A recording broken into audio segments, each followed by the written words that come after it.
That's a lot of damage. Greetings, mortals. It is I, Remortis, and welcome back to Age of Wonders 4. Coming at you with another Ravnica build. Let's get right into it. I hope you enjoy. I bring you the Boros Legion. In Magic, the elements here are plains and mountains, which is white and red mana. So here, in this game, Age of Wonders 4, it will be chaos and order, primarily. And then we'll throw a few things here and there. Anyhow, this is a wide version of Boros, probably the more common. I mean, there's a mid-range version, which actually you can replicate in this game as well. But for all intents and purposes, we're going to go with the wider version, more aggro-based, so to speak. So, we're going to be starting off with the Tome of the Horde. This is a really good tome. I'm going to pull it up later so I can really go into it, but it's pretty nasty. Basically, the idea is we're going to be just using tier 1 units and spamming as much as we can and just going ham.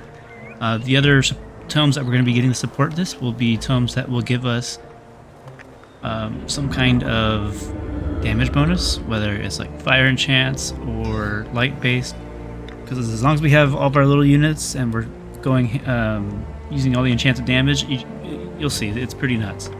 Anyhow, so for the race, I went with goblinoids. You can really go with anything, but as you see, my hero is a human.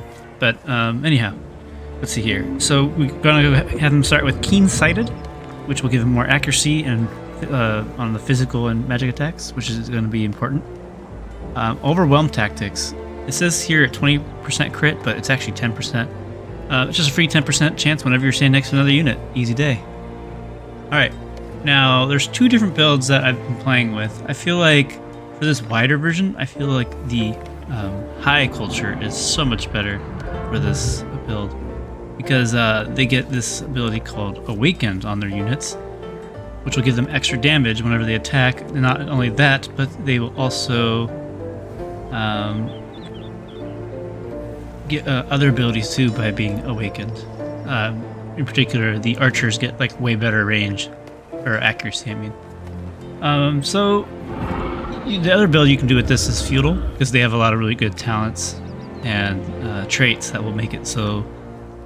Well, it's the same kind of concept, really, but they just survive longer. It's a little more thematic, I think, for the mid-range build, like angel type build. But yeah, so this one's gonna be the really wide, fast, and all these little extra damage is gonna make our archers crazy. So the culture traits we chose was the prolific swarmers, which will help us go wide even further, because we're going to be trying to gather any kind of upkeep reduction for our units as best as we can, and anything that buffs them up. And this trait does both. It gives you stronger tier 1 units, which is what we're focusing on, and we're going to get a bit more less upkeep, which is great because we're going to have a lot of units. And start with an extra tier 1 unit. Cool. Alright, and then Fable Hunters, I went with as the second choice. There's a few other choices you could pick. This one doesn't really matter as much as the Prolific Swarmers, but this will just give you more stronger range units right off the bat. And you start off a new one, and the map I'm playing on has a lot of infestations, so might as well utilize more resource generation. Okay, so let us get into. Let me see if I can show it right here. It's not showing me. There it is. So here's the example for the Awakened. While Awakened, you get +4 damage, spirit damage, and right here. So doing Awakened on the archers will give them further range and 20% more accuracy, and it's going to make them shred. And on top of that, we also have the other accuracy bonus. The other tier 1 unit you get with Holy is not as good. Like you'll use it in the early game, but later game they're gonna die so much that I don't really like using them. But for the early game, these are fine. Their bonuses, they just get a little more defense, but they still just melt. So I usually try to avoid using these when they go towards mid and late game, but we'll get to that when we get in the build. Okay, so let's get on over to our books. Alright, so obviously we're starting with Tome of the Horde. Pretty much all of these abilities are going to be useful to us in some way. Some more than others. So this one you start off with, Fear of the Horde, gives just all units 1 strengthened. I don't actually use this spell too often, but it is an option if you really want that 1 strength. Houndmasters are pretty good. However, their damage output is not nearly as strong as our other archers are going to be. These ones, they spawn in a unit, which is fantastic. It's a nice little tier 1 doggo, but the shot on the crossbow is not as good from the way that we're building this, because it's only 1 shot, whereas the archer is going to go up to 3. Not a terrible unit, but I won't be upset if I had it. Now, Spawnkin, this is going to be what's also going to really help with this build. You use this transformation, and it will decrease the size of our units, but increase their the massive units within the formation, which will ultimately increase their damage by 20%. Alright, and then Blaze of the Horde. Excuse me. Blaze of the Horde is a really good spell, especially with how many tier 1 units we're going to have, not just from our actual armory, but other stuff that our heroes will get. You just do lots of fire damage, and just a little bit of splash on top of it. And then here is one of the other main abilities, Summon Irregulars.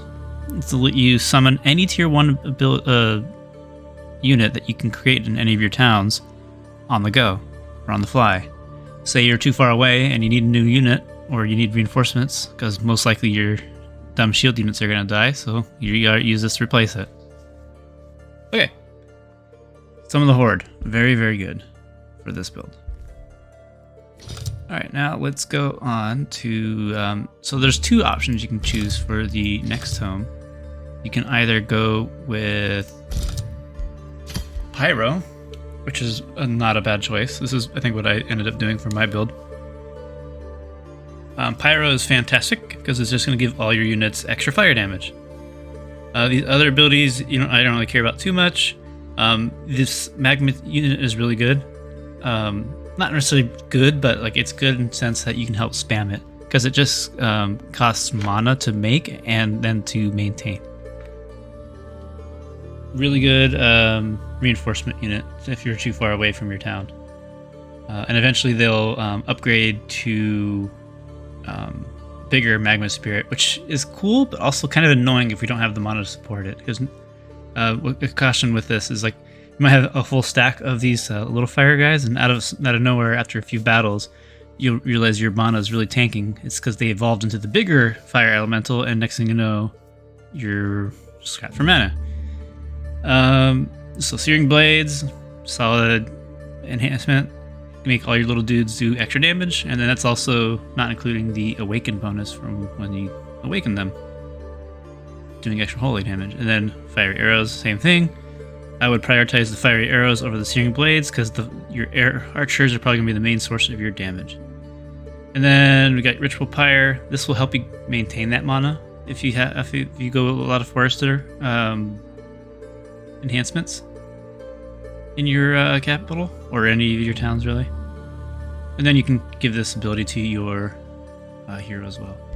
And for the Horde abilities, you can build a mob camp. I don't actually use it, but it also uses Forester stuff, so maybe you could do some kind of synergy with the mob camp and the Pyro. And then, here's another really useful hero ability that you definitely want to go with, is the Battle Seeker training. All your tier 1 units will do 20% more damage, and you're going to have a lot of tier 1 units. Okay, so for sure, you pick Tome of the Horde, and then you can choose between Tome of the Pyromancy, which is a really good choice, or you can also go with Tome of Zeal. You don't necessarily need to pick this one, but it can be helpful. Honestly, you can actually pick this up later too. I might actually come back to this and skip some other books. Alright, so Tome of the Zeal. You got Condemnation. You do spirit damage, and then they become condemned, which reduces their status resistance. And it's just so like things like burning, stuns, stuff like that. Alright, then the unit you can get from here is Summon Zealot. It's a tier 1 unit, which is what we like, and it does extra damage to things that are condemned. This is not the only way you're going to be able to apply condemned later, so you don't have to really just, oh, there's only one spell. There's other ways in the future books that we're going to be grabbing that will have more condemnation on everyone. Fanatical Workforce, this can be okay, especially if you are just pumping out units. Pretty solid. Oops.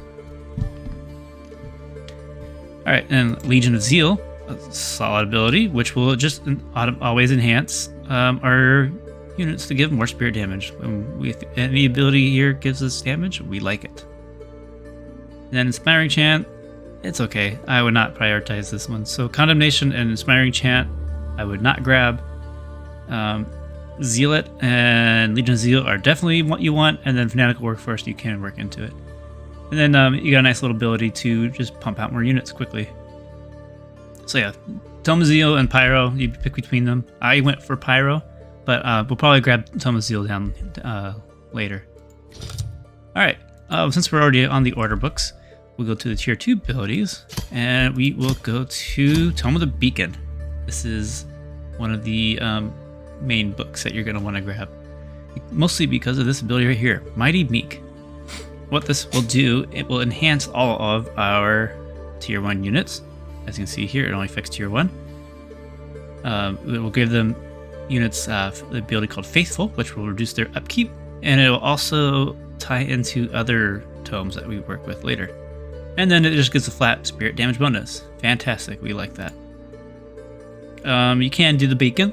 Beacon's really good. It'll help support you in the middle of the battlefield, but depending on your build or the way you build it, or you build your towns, you might not have enough mana to support this, but we'll work on that. Covenant of the Faith. You can do stuff with get some Rally the Sieges to help purchase things. I would not prioritize this ability. Blessed Reinforcements, do not prioritize this ability either, because it gives your vassals 2 souls. That doesn't help you at all. I mean, I guess if you really need your vassal to be stronger, but I wouldn't worry about it.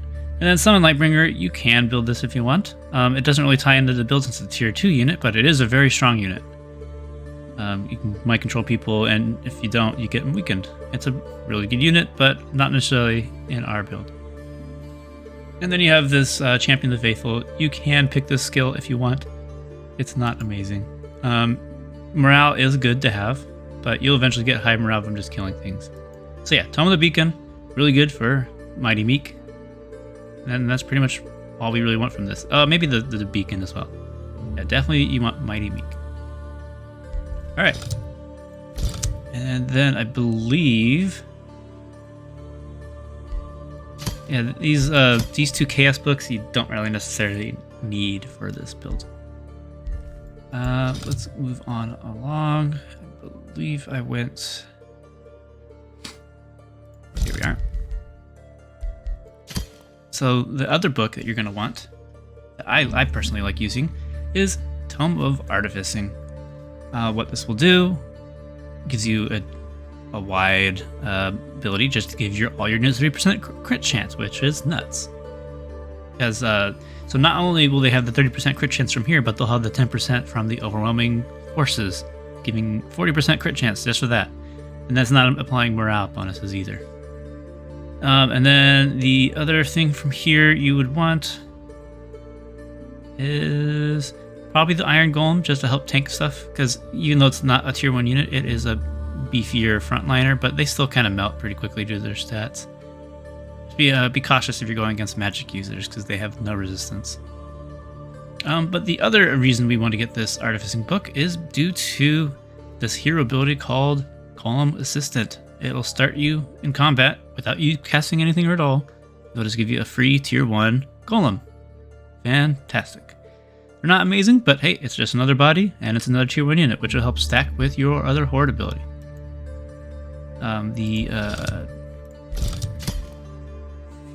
Blaze of the Horde. So just all these tier 1 units, and just go wow. Alright. Tier 3. Tier 3 books, Tome of Devastation. This is fantastic. It is disgusting how much damage this does. I'm pretty sure it'll get nerfed eventually. Anyhow, so there's two things that we really want from this book. One, the primary reason is the flame burst weapons. It's another enhancement, and look at that, another 20% crit chance. This is insane. You're gonna see how much damage these archers are gonna do in a moment. I'll have a clip for that later. But for now, 20% crit chance, and whenever you kill things, it explodes and does 20% damage to adjacent enemy units, which is nuts. I think the way that they should balance this is reduce that crit chance, reduce the fire damage, or make it hit so it hits all units. Yeah, it'll be annoying if it hits your own things, but just for how much damage it does for free, it's just crazy. Yeah, flame burst weapons, fantastic. And then the other thing that we really want from here is the war breed. These units are crazy. It also really fits in with the Boros theme since they're kind of minotaurs. And yeah, they just do really good damage. They have a heavy charge strike, so they can't be countered by the other like spear units and stuff that have charge resistance. It will also push the targets away. It depends on the way that they're formed. If there's something behind it, then they switch spaces with it, and then you can say you put the tank, you have it go to smack the tank with it, and then the tank goes behind you, and then you can just swarm the tank from all sides, so that we can get flanking bonuses. This is a really good unit. Can be expensive, but it is totally worth it, and eventually this is what you're going to be using your front line with instead of those little shield dudes. The other projects and stuff in here are okay. We're not really using magic units because there's not really any tier 1 magic users. However, you might use one or two of the high support units because they give you Awaken. This ability is okay. I would not prioritize this. Unleash the Horror Hounds is really cool for sieges, but you don't siege a lot. Well, it depends on really, but at start battle you just get 6 tier 1 Warhounds. Fantastic. We like tier 1 units. And they also have Pack Hunter, so it's just nuts. Speaking of the Pack Hunter, you can use the Houndmaster that you get in the Horde book, because they all create the same exact Warhound, and this will also apply to them as well. Alright, and then you also get Flame Burst weapons on your hero. Moving on along, we'll go to the other order books. Now, this is where you can kind of choose which way you want to go. Let me see, I believe it was this one. Give me a second while I look real quick. There's one of these holy books. Yeah, here it is. Okay. Yeah, so Tomb of Sanctuary, this is an optional book. This is actually pretty nuts, so I would highly encourage you to pick this one. It grants those faithful, for enchanted user grants faithful, and this applies to everything. So this also ties into the faithful from before, but the other reason why we want this one is because when taking fatal damage for the first time, they survive it. Basically gives them, what do you call that? It doesn't matter. But they survive and they still have 1 hit point, so it can save your units, but it just makes them a little more durable. It's pretty crazy. I thought there's another ability here that affects them for being faithful. Seeing it, maybe it's in one of the other books. Alright. Sanctuary, another conduit ability, or a conduit building so you can get more mana if you need it. Sanctify, blah blah blah. Okay. This book's okay. Keeper's Mark is what you want from this one. Subjugation, is this it? I don't think this is it. I think it's a later book. Alright, anyways. So, at this point, in the tier 3 stuff, this is when you might go switch down and go back to get the Zeal book. And that we can have Pyro, Zeal, and Horde. Let me see if there's anything from Materium. Maybe. You could probably grab some of this stuff. Make your units do a little more damage. Get a little more defensive. From the Steel Skin. Melt Armor can be useful. Can be a nice support spell because it gives Sundering 3, which will lower their defenses and make them do 20 damage. Yeah, nothing too crazy about this book. Let me see.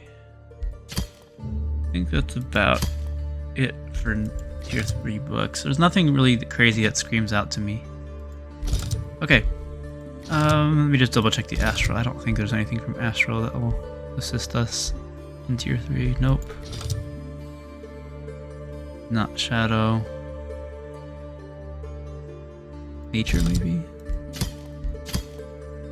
No, this one's not that great because it just adds a bunch of animals that are higher than tier 1, and the main issue is also they have super growth, which does not work with Spawnkin. So do not go for this book if you're going the Horde book. They conflict. Alright. So that's pretty much the build. You can go pick and choose whatever tomes you want. Other than those. There is another, I think it was this one. This is also a potential decent tier 3 book. It can get you some bigger summons that you can spawn in the middle of the fight. I think it's this one can help you summon. It gives you a little healer and then does a little bit of damage. It's okay.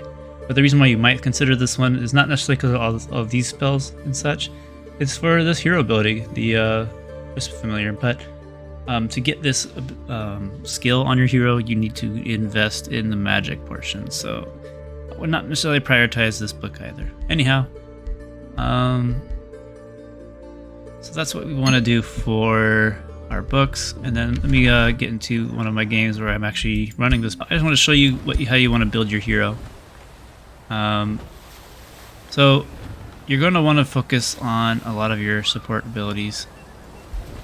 You're going to want to have Battle Seeker Training, which gives all damage to your tier 1 units. You're going to want to get Coordinated Strike, which will make it so your ranged units and spellcasters will mark your targets, which will lower their enemy evasion. Experienced Leader is solid. It will give your units +2 experience. You want to get Inspiring Leader, which will further reduce your upkeep. Definitely want to get Precision Training, which gives you more accuracy and crit. And then you can do some fighter abilities to make him a little tankier, if you wish. As for ultimates, you're going to want things that will summon units or impact the board somehow. Sadly, this hero did not get lucky on his skills, so I went with the Summon Elemental and the Resurrection ability. I don't really use it on the tier 1 units unless it's one of my archers, but I mostly use these to bring back our... what are those dang things called? The Minotaur dudes. So now we're going to show you the potential of this build, particularly the archers. That's a lot of damage! Yeah, look at that. Tier 1 unit obliterating a tier 4 unit. That's amazing. But keep in mind in this part of the campaign I don't have the Book of Artificers yet, so I'm missing the 20% crit. And we'd also don't have the golems either, unfortunately. But imagine if you did crit. These things put out some good damage. So speaking of the golems, you're going to want to have those to help tank for you, and also try to get your heroes to have elemental abilities and animals and stuff.